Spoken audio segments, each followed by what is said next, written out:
YSR Congress party రాష్ట్ర అధ్యక్షులు మాజీ ముఖ్యమంత్రి వర్యులు వైఎస్ జగన్మోహన్ రెడ్డి ఆదేశాల మేరకు కరెంట్ ఛార్జీలపై పోరుబాట కార్యక్రమంలో భాగంగా ఈ రోజు ఉదయం పట్టణంలోని ఆర్ఎన్బి బంగ్లా నుండి విద్యుత్ డివిజనల్ అధికారి కార్యాలయం వరకు వైఎస్ఆర్సీపీ నాయకులు కార్యకర్తలతో కలిసి భారీగా ర్యాలీగా వెళ్లి విద్యుత్ ఏడీకి వినతిపత్రం సమర్పించి అనంతరం పత్రికా విలేకరుల సమావేశంలో మాట్లాడుతూ ఎన్నికల ముందు చంద్రబాబు ఛార్జ్ విషయంలో ప్రజలకు హామీ ఇచ్చాడు.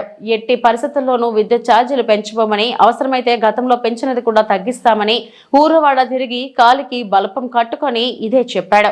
వినియోగదారుల విద్యుత్ అమ్మేలా చేస్తానని అబద్ధపు మాటలు చెప్పి ఓట్లు వేసిన ప్రజలను ముంచడంలో కొత్త పద్ధతులు కనిపెడుతున్న చంద్రబాబు తప్పుడు ఆర్మీలతో గద్దెనెక్కిన ప్రజలకు చుక్కలు చూపుతూ ప్రజలు రైతులు నడ్డి విరిచేలా కరెంటు ఛార్జీల మీద వీరబాదులు బాదుతున్నాడని, తక్షణమే ఎస్సీ ఎస్టీలకు 200 యూనిట్ల ఉచిత విద్యుత్ కొనసాగించి వ్యవసాయ పంప్ సెట్లకు వెంటనే కనెక్షన్లు మంజూరు చేసి తక్షణమే గృహ వినియోగదారులపై మోపిన 15,485.36 కోట్ల ఛార్జీల బాధలను వెనక్కి తీసుకోవాలని, లేని ఎడల రాబోయే రోజుల్లో ప్రజలు తరపున మరింతగా గళం వినిపించేందుకు సిద్ధంగా ఉన్నామని, పోరాటాలు ఉద్యమాలు మాకేమీ కొత్త కాదు అని, ఎన్ని కేసులు పెట్టినా ఎన్ని కుట్రలు పడినా వెనక్కి తగ్గేదే లేదని అన్నమయ్య జిల్లా అధ్యక్షుడు శాసనసభ్యులు ఆకేపాటి అమర్నాథ్ రెడ్డి ధ్వజమెత్తారు. కార్యక్రమంలో పార్టీ నియోజకవర్గ నాయకులు ఆకేపాటి అనిల్ కుమార్ రెడ్డి, మున్సిపల్ చైర్మన్ పోల శ్రీనివాసులు రెడ్డి, 6 మండలాల వైఎస్ఆర్సీపీ ముఖ్య నాయకులు కార్యకర్తలు పాల్గొన్నారు.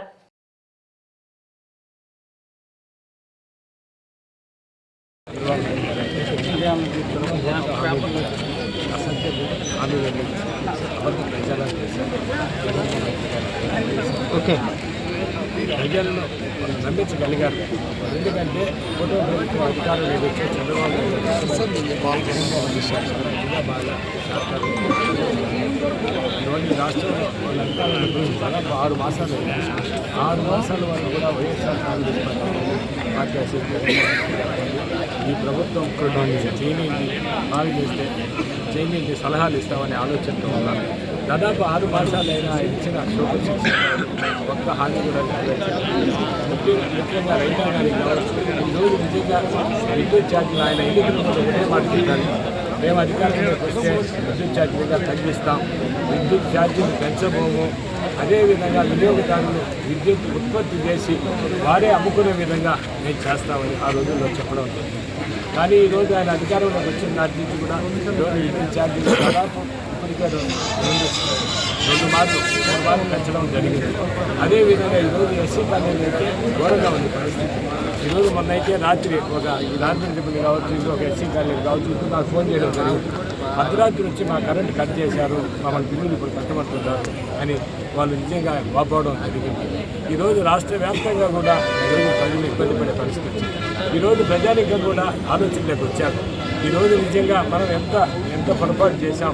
ఈరోజు బాగా పాలిచ్చే ఆవును వదులుకొని కన్నే మనం గాడిని తెచ్చుకున్నాం అనే విధంగా ఈరోజు ప్రజలు ఆలోచిస్తున్నారు. ఈరోజు నిజంగా మేము 6 మాసాలు చూసాం. 6 మాసాలు ఈరోజు నిజంగా ప్రజల పక్షాన్ని నిలబడాల్సిన బాధ్యత వైఎస్ఆర్ కాంగ్రెస్ పార్టీ ఉంది.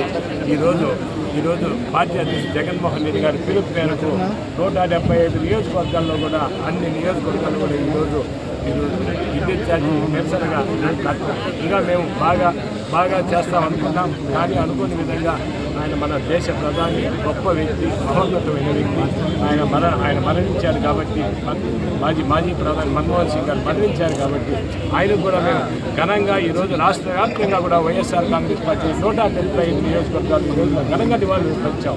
ఒక మహోన్నత వ్యక్తి, మంచి వ్యక్తికి ఘనంగా నివాళులు అర్పించాం.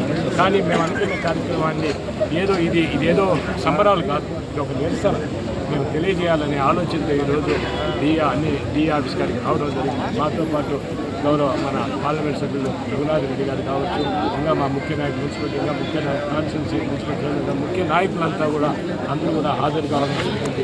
ఈరోజు ఒక్క రోజు ఇస్తే చాలు ఈరోజు ప్రజానికి అంతా